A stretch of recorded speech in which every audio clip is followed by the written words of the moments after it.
We have people who their career development is partially our responsibility too. How do you recommend that we invite others to define their unicorn careers? Is that something that we should be thinking about doing, or is it solely a personal journey that people have to go through on their own? No, it is absolutely a great responsibility for the leaders within organizations to do that for their teams, because it's how you get the very best out of your team. It's by looking at their authentic skills, their abilities. So many challenges and conflicts that we have in the workplace are because of fear. They are because of people. There's miscommunication, misunderstanding, and a lot of it is based on, do you actually see me as I see myself? Do you actually hear me as I want to be heard, or I need to be heard, or I think I should be heard? And so this type of method where we both can come together collaboratively, that actually can make a huge difference in building that trust and helping both parties to be seen and heard as how they truly are. Networking is the most honorable endeavor in which you can engage, because also at its core, it is built on the spirit of generosity. How can I serve? How can I help? What can I do to advance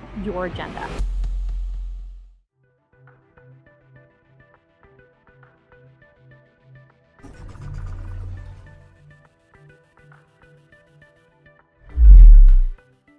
My very special guest is a professional speaker, corporate comedian, science writer, coach, and author.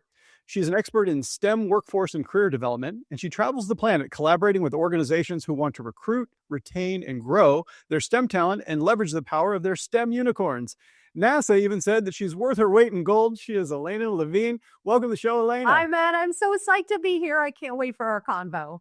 I know. We first met because you were delivering a webinar on how to deliver effective webinars, which was very meta, but it was such a fabulous conversation. I followed up with you and we had such a lovely chat. I knew I had to have you on the show. Thank you. Well, I have been reading your amazing book, and I'm so excited to have a conversation with you because there's so many parallels between your work and mine. There's so many different types of communities that we both serve.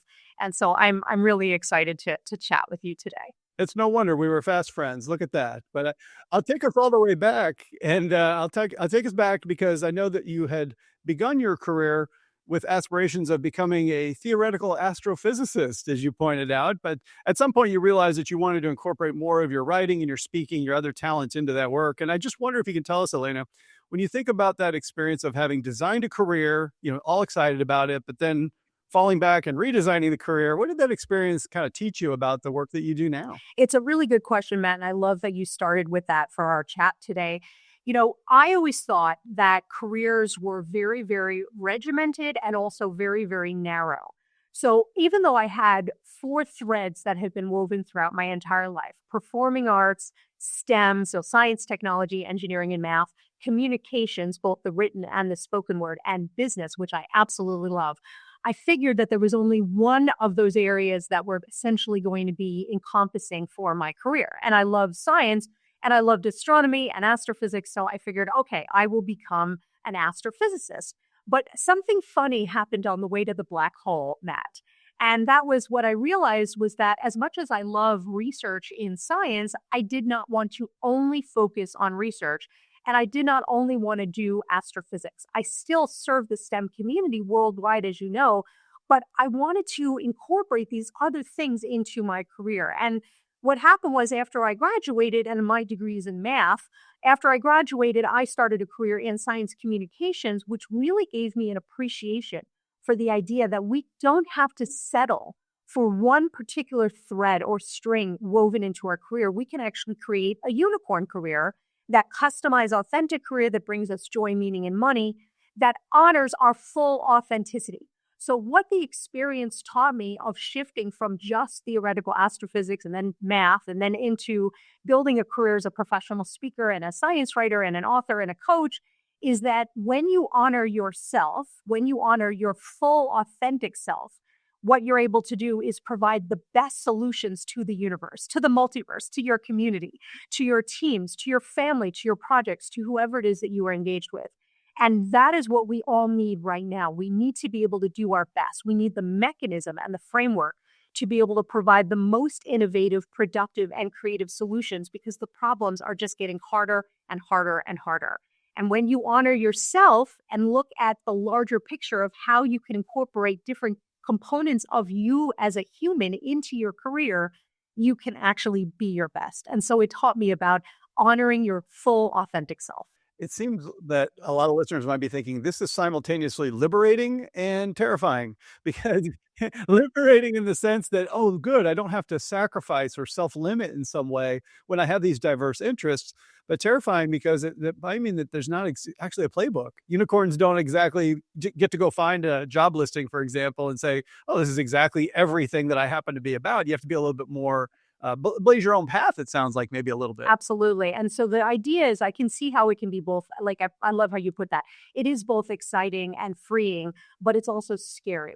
How do I actually build the unicorn career if it doesn't exist yet, or if I'm not even sure who I am as a human being? And as you and I know, most people tend to undervalue themselves, both in terms of their skills, but also the things that make them human. The definition of success and impact, they don't really think about those things. And if they're undervaluing themselves and therefore undermarketing and underselling, they're also underexploring for opportunities. And so the framework that I built in helping people figure out what their unicorn career can be is actually a very simple framework. And if you look at it, not only does it lean into the freeing aspect, but it actually reduces the fear of seeing that you can actually create something brand new in a new multiverse or a new universe or a new realm or a new industry or whatever, because everything you need to actually do that you already own. And I'm happy to share, if you think this is the appropriate time, or we can talk about it later, the framework, so that people see you don't have to be scared about this. You actually have control, power, and value and choice more than you may even realize. Yeah, let's do that. Let's talk about the framework. And I'll mention the book name one more time, Create Your Unicorn Career. And I think that it's really important and so timely because I feel that right now people are feeling like they're fractured in some way or fragmented at least, where they're not bringing certain aspects to work because they either don't feel they can or they should.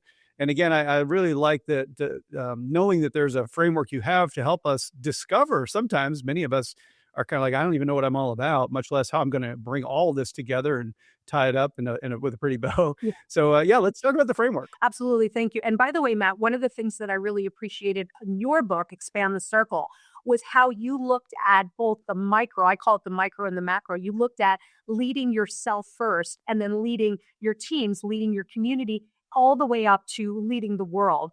And it's a very similar framework for how I look at building your unicorn career. We have to start with who we are before we can serve a larger community, but there's steps along the way that actually allows you to serve all the different types of constituents or circles that you are engaged in. So the unicorn career framework is very simple. It actually has 3 components. I call them intrinsic data, extrinsic data, and then we build a bridge of marketing between the two. So intrinsic data comes from your head and your heart. It's all about you, not just as a worker, not just as a professional, but you as a human. We have to know the full data set of who you are as a person if we're going to find the right opportunities for you. So we start with looking at who you are. We look at not just your skills, but your definition of success and meaning and impact. What are your non-negotiables? How do you look at the world? What are your loves and hates, your needs and wants, your joys and pains? And in my book, Create Your Unicorn Career, I actually walk people through a series of exercises that they can use to start collecting that very, very invaluable, in fact, intrinsic data about who you are. So we look at the data set of who you are. And by the way, that also, since we're talking about careers, we're talking about money, it also includes how much money do you need and want as a person, right? Because that's very important. And that dictates also and helps us design the right unicorn career choices for us. So we look at the intrinsic data, and then we pair that with what I call extrinsic data, which is about the ecosystems, the organizations, sectors, communities, or industries, companies, people, teams, career paths, and so forth. And we get that primarily from networking, which, as you know, and I agree, is about building win-win relationships with people. Not what can I take, but what can I give? What happens, Matt, as I engage in networking and building these relationships and having conversations with people, I am listening for people to reveal their pain, because people will reveal the gaps that exist in systems, the problems they have not been able to solve. And as I hear them describe a gap that hasn't been filled, I'm listening to them describe it. I remember my own intrinsic data. They say, we're working on a project relating to X and we haven't been able to pursue it. And I realize, wait a second, I go back to my own intrinsic data, even potentially in real time, and I realize I have X. And that's when I kick in the bridge of marketing where I say, Matt, that's so interesting that you're looking to do X. For the past 5 years in my role with company Y, I've been doing X and X plus one. Maybe I can assist you. And suddenly, by sharing the value that can actually help to fill that gap and solve that problem, I am creating an opportunity for you and I to collaborate. I'm planting seeds in your mind of me as that problem solver. And that enables me and you to potentially come together and even create unicorn careers, jobs, opportunities, and projects for both of us in real time.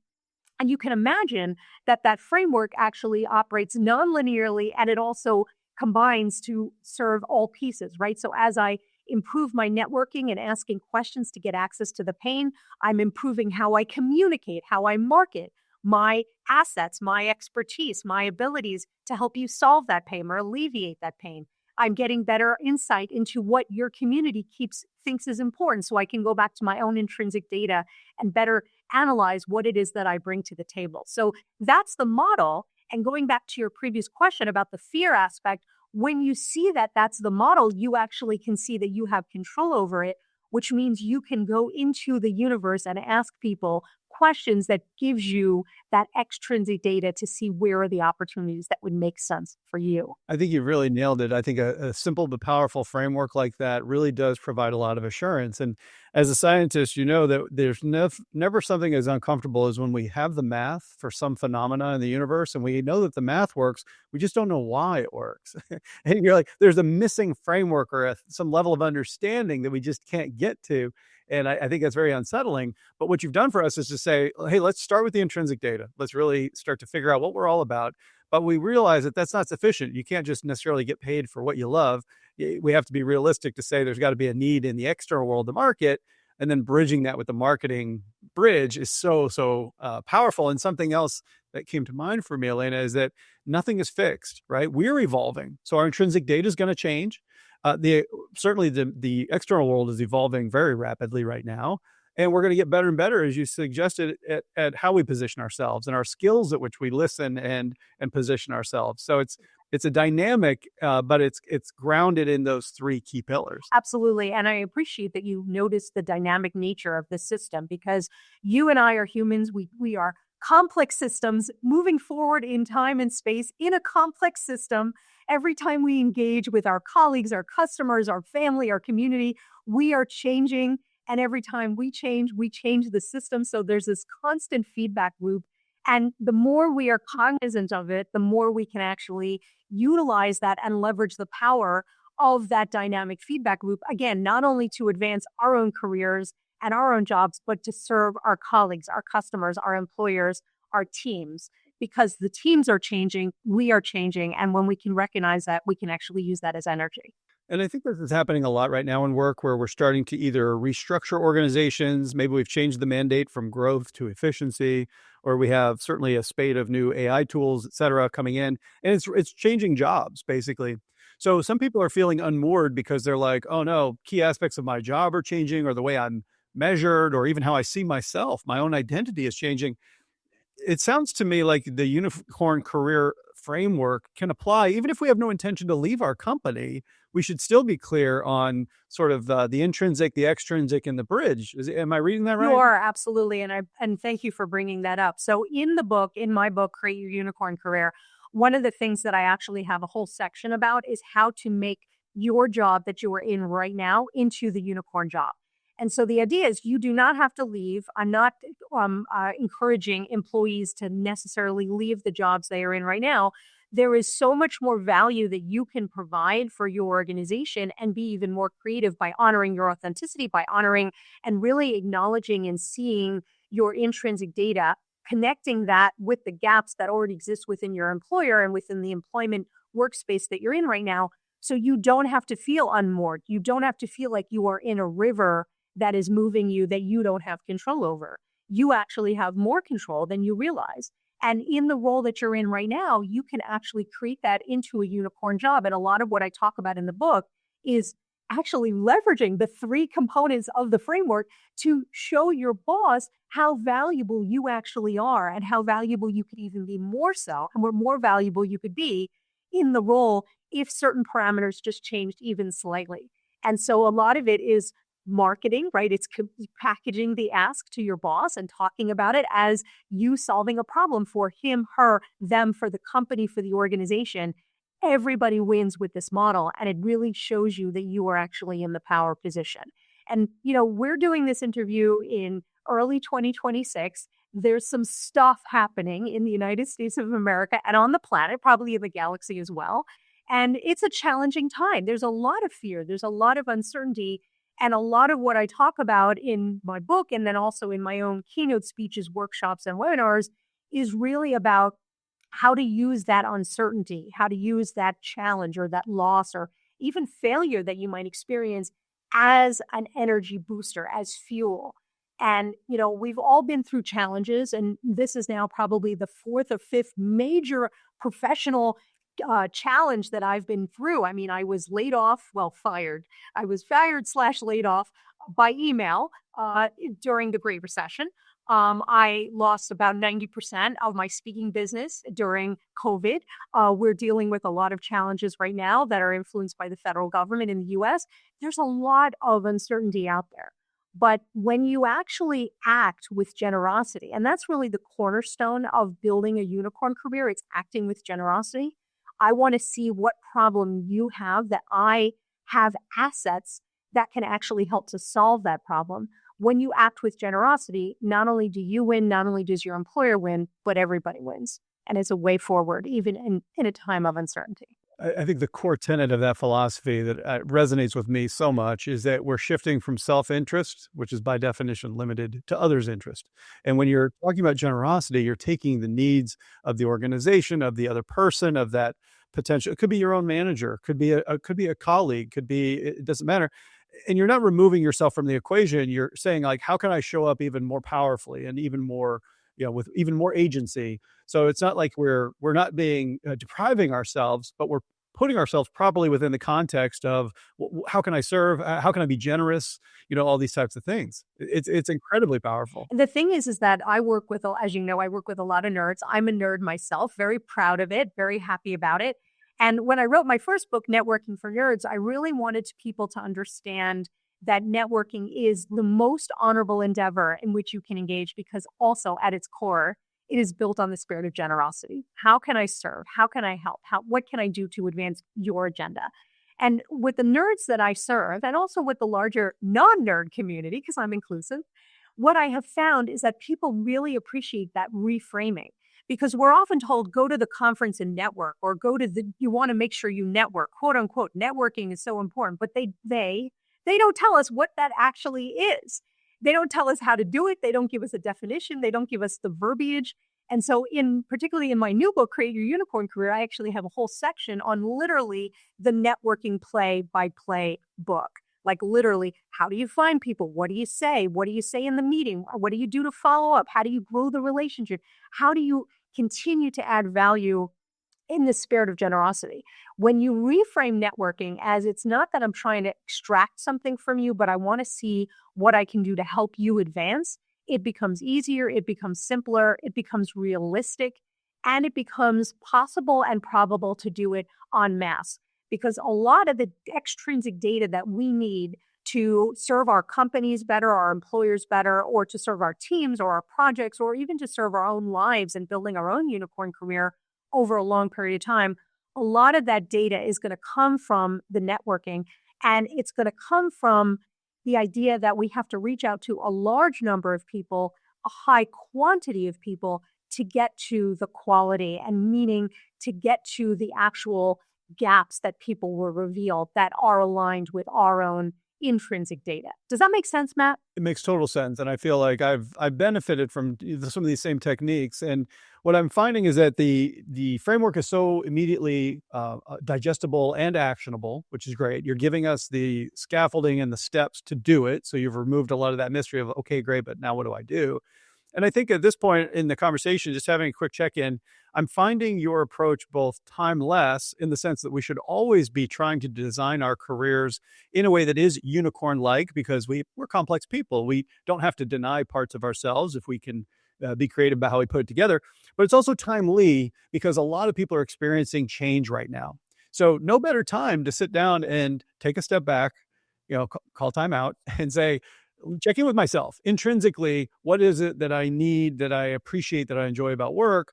Extrinsically, now that things have changed a bit, how has my job expectation changed, or my job prospects, or whatever it might be? But how can I serve in my organization, considering that we're now trying to accomplish X or Y as opposed to Z?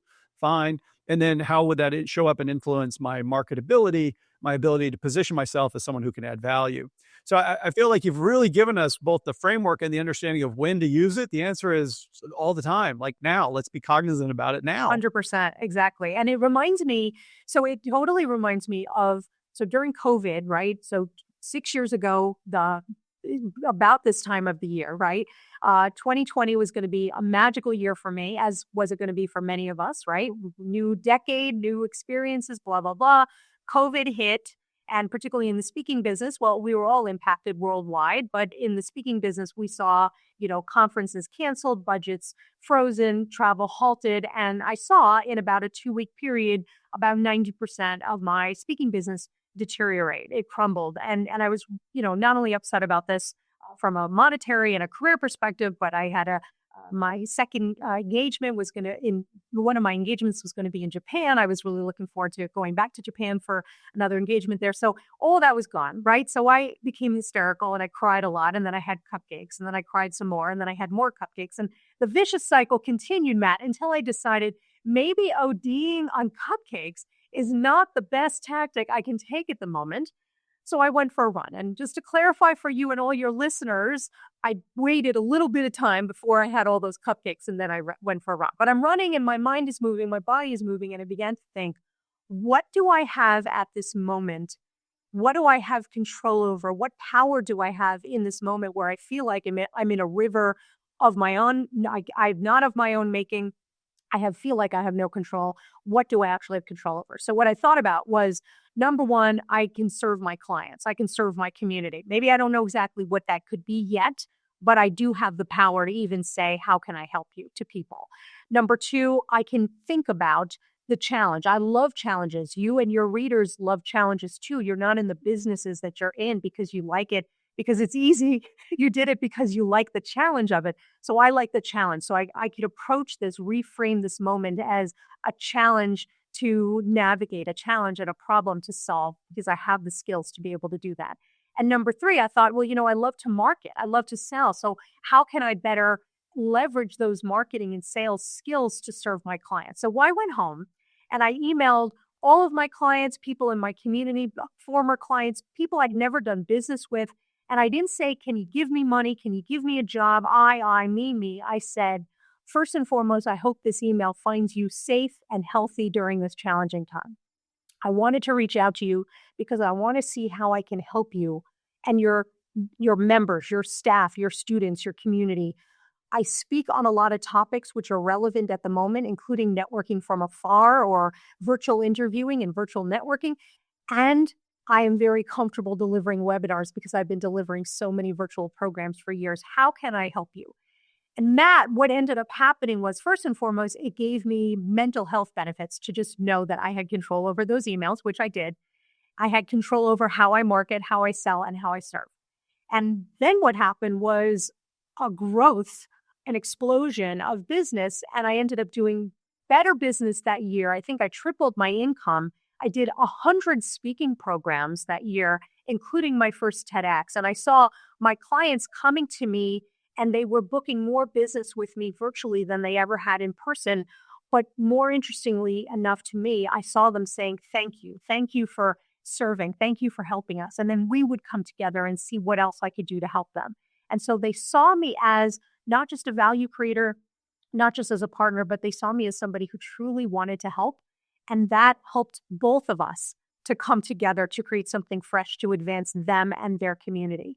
And that really was the unicorn career model. It really is based on how we can serve. And I think in times of uncertainty and fear, it's useful to lean back into that and remember that you always have the ability, even just to reach out to say to somebody, how can I help? You may not know what that looks like yet, but you'll come together to figure it out. And I think how many people feel right now. They feel helpless. They feel like the changes are too much, too fast, or it's uncertain, or what's going to come of me on the other side of all of this change. But I think that just as you found your bedrock, your foundation in saying, well, let's take stock here, I think we're all able to do that to a certain extent. And being able to say, like, well, the things that I can control, let me go ahead and tilt those to the positive.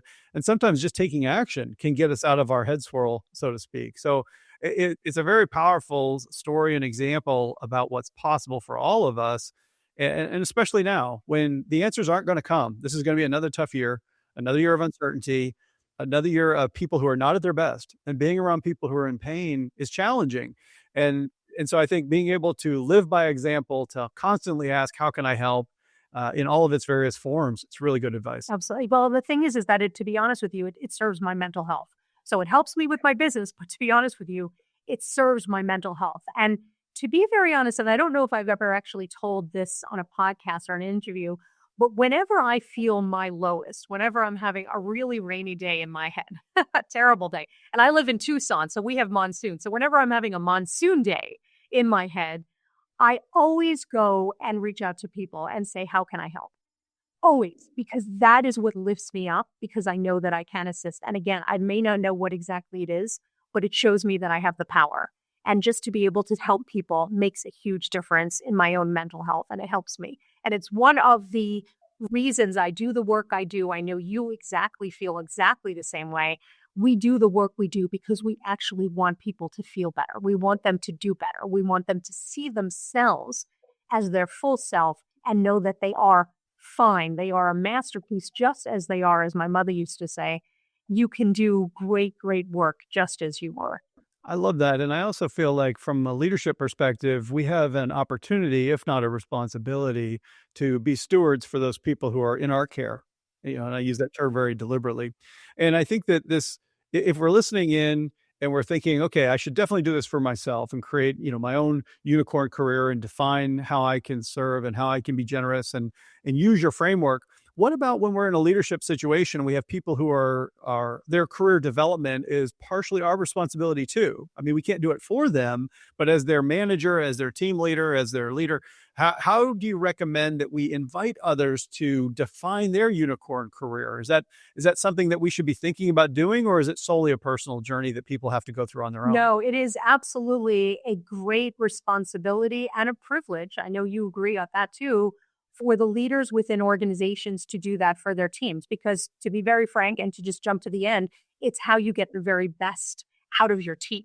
It's by looking at their authentic skills, their abilities. And in my book, Create Your Unicorn Career, one of the tools that I give people is something I call a skill inventory matrix. And you as a manager could implement doing a skill inventory matrix with your team in advance of your performance review. So you could give them this tool from the book and ask your team members individually, fill this out, figure out what are your technical skills. So what are the skills needed for the job that you're in right now to solve the problems that you are needed to solve in the role? What are the business skills that you have that enable you to achieve the technical expertise? And by the way, when I say technical, I don't necessarily mean science or technology. It's just if you are in a job where your job is to be a speechwriter, then the quote unquote technical skills are speech writing and speaking and communications. So the technical skills, the business skills, and the soft skills. And the attributes, and the fourth piece is, what are the attributes that you notice about yourself in that role? That I work really well against the deadline, or I work really well with a large team or independently. So if you were to give this skill inventory matrix tool to your individual members of your organization before the performance review and ask them to fill this out, I think that you would have a very illuminating conversation in the performance review, but I also think it would enable your team member to feel more valued. So they'd be able to give more, right? They'd be able to do more and be better. You would feel more powerful also because you're helping your team member really identify what are their core skills that maybe they didn't even think about.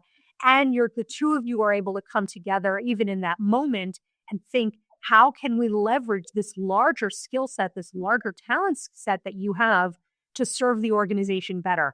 Everybody wins. You win, your team member wins, the organization wins. And to be honest with you, your boss wins because they see you doing such great work with your team. And so that's how this model, and just one tool that I have in the book, Create Your Unicorn Career, can be utilized in-house to really leverage and really make sure that your talent is being stewarded. And I love that you use that word, Matt. I don't think we use that enough in workforce development and in leadership and management. It is about stewarding. And I think you can actually steward the very best of your team with this model and with these exercises. And I think that the timeliness is so important. So when people are experiencing uncertainty, imagine how they will feel, their lived experience will be when the manager takes an active interest in helping them identify their skills and strengths, insert the thing, and probably having a calibration opportunity to say, well, you forgot these other things that you're amazing at. Now all of a sudden the person's like, holy cow, this person's really paying attention. I feel valued. I feel, empowered. And at a time when there's a lot of uncertainty right now. So that sort of bond, that sort of connection can really keep somebody locked in place. Now you're getting good energy from them, not that corrective energy, that wasteful energy going into ruminating or fear, anxiety, all the things we don't need. And right now we're having this epidemic of doubt and distrust and fear and anxiety, and it has real consequences. So I love that your book and your frameworks can be used. We just have to put them to work. We have to do them. They're fast and free to do these things, but we have to do them. Yeah. And Matt, you just gave me another idea also. So the individual employee could do the skill inventory matrix, but it would also be very interesting if the manager did the skill inventory matrix for the employee in advance of the performance review. And then the two of you come together and compare the data sets. And for the employee to see that the boss sees my great event planning and my communication and my negotiation and my conflict resolution skills, that's power for me to be so appreciative that my boss sees this larger skill set. And if I didn't identify that, what a great conversation that would be. The employee is going to feel more valued, more heard, more seen as themselves, but they're also going to appreciate that this boss is seeing more in them, more of them, more about them. And then the boss is going to be able to see what are the skills that this person sees themselves having. And that could also plant seeds for opportunity for intrapreneurships. We talk about the entrepreneurial journey, but it's in a business, in a company, it's about the intrapreneurship. It's how we can create more value internally by leveraging the power of the unique unicorns that work for our team. And this is the way forward by comparing those two data sets. Do you think, in your experience with managers, do you think that could be an effective way of delivering a performance review? It's hugely powerful. I usually refer to it as a 180. And the reason that we talk about, let's compare our notes that we each cobbled together independently, and let's look at the areas of overlap. And we won't spend a ton of time on that. We'll just celebrate the fact that we both agree that you're awesome at project management. Okay, we don't need to dwell on that. But let's focus on those other areas where I saw a strength in you that you didn't see in yourself. Like, let me tell you why I'm saying these things. And if you have a strength that you believe you're bringing to the table that I'm not seeing, that doesn't mean it's not true. It's just something for us to talk about. And maybe there's more opportunities I can create in the future for you to flex that muscle, so to speak. And the other thing too, Alaina, is when you go through this type of approach to performance management, it automatically makes it much more constructive than how it typically goes, which is, where did you score me low? Okay, let me defend myself. And you're like, whoa, hold on. All the energy is going to the wrong place now.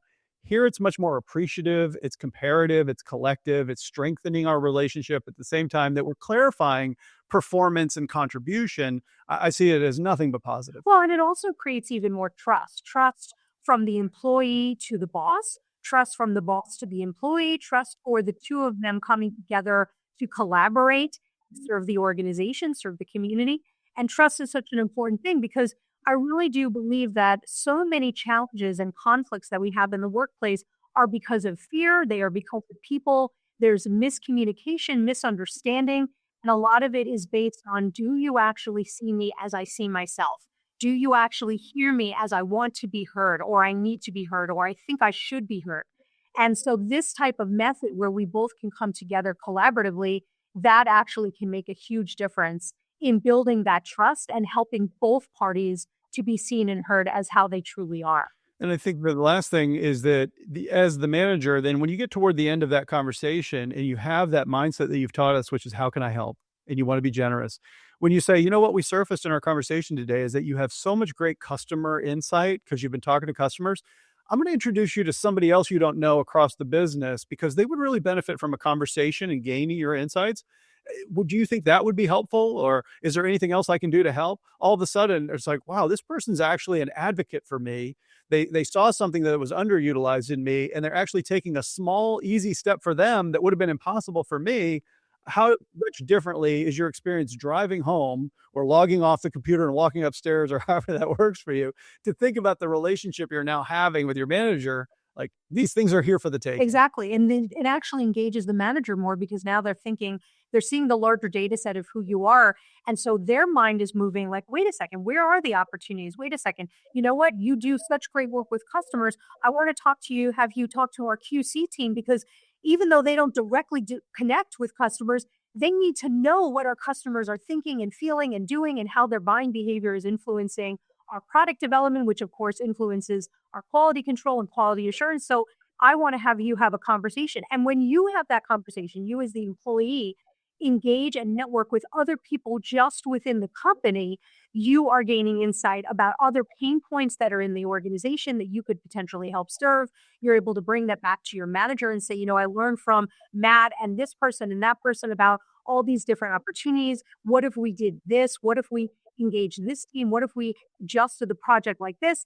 And again, it creates more value and also it creates more longevity for the solutions that you're building because you're getting more data, more, in this case, extrinsic data about where the gaps and the pain points are. So you're actually able to serve it on a regular basis.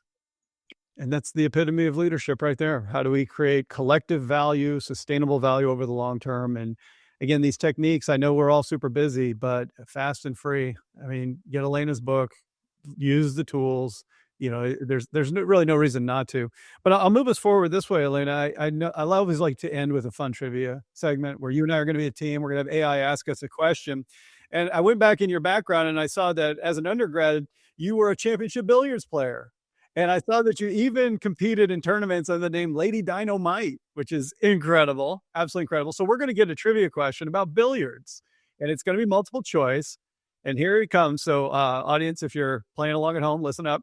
Which numbered ball is solid black in a standard game of 8-ball pool? Is it A, the 1 ball, B, the 8 ball, or C, the 15 ball? We got a ringer here. Come on, Alaina. Which one? Wait, say it. It's the 8 ball. It's the 8 ball. Perfect. So we're going with that. Audience, play along at home. Yeah, right. But here's the bigger trick question. So I could name the 8 ball was black, but I don't know. The 1 ball, is it, it's not red. That's a 3. What is it? Is it yellow? I think it's yellow. I think it's yellow. Yeah. And I wouldn't even have any idea about 15. Those big numbers. No, but we got it right. It was correct. The 8 ball is the black. I love that. Love that. Alaina, I've got a much better question for you, which is where can my listeners go to learn more about you and all the great work that you do? Thank you so much. Well, thank you so much for having me on your podcast. So first of all, you could always go to my website, alainalevine.com. The book is now available on Amazon. So Create Your Unicorn Career. You can find that on Amazon. You can find it on my book, on my website as well. Your readers are invited to connect with me. So you don't just have to follow. You can connect with me on LinkedIn. My LinkedIn is Alaina G. Levine. And I am Alaina G. Levine on Instagram. I'm Alaina Levine on Facebook. And you can find me on Blue Sky as well as Alaina G. Levine. But I speak around the world, as you know, and I'm aiming to speak in other parts of the galaxy. That maybe will come up in the near future, especially as I expand my circle into other ecosystems and planets and galactic systems. There might be an opportunity to go there too. But your members and your readers and listeners are always welcome to email me as well, alaina@alainalevine.com. I love it. So listeners, I'll have those links for you in the show notes. You're only one click away from connecting with Alaina and all the great places where you can connect with her. Alaina, thanks so much. I've really enjoyed the conversation. I feel more energized than before. You've left me in a better place than you found me. And I'm excited for listeners to be able to take advantage of your book and all the great insights that you've had for us today. Thank you so much, Matt. This has been such a pleasure engaging with you. And, you know, as always, I don't need to wish your listeners good luck because they are leaders. They have expanded their circle and they rule the multiverse. But I will say to all of you out there, here's to your amazing adventures in your unicorn career. Thank you so much, listeners, to you as well for investing in yourself and listening to this great content. If you've got 30 extra seconds, we'd really appreciate a 5-star rating on Spotify. and it helps me recruit other amazing guests like Alaina. Really appreciate the insights that she had for us today. So until next time, don't just manage the business when you can lead the people.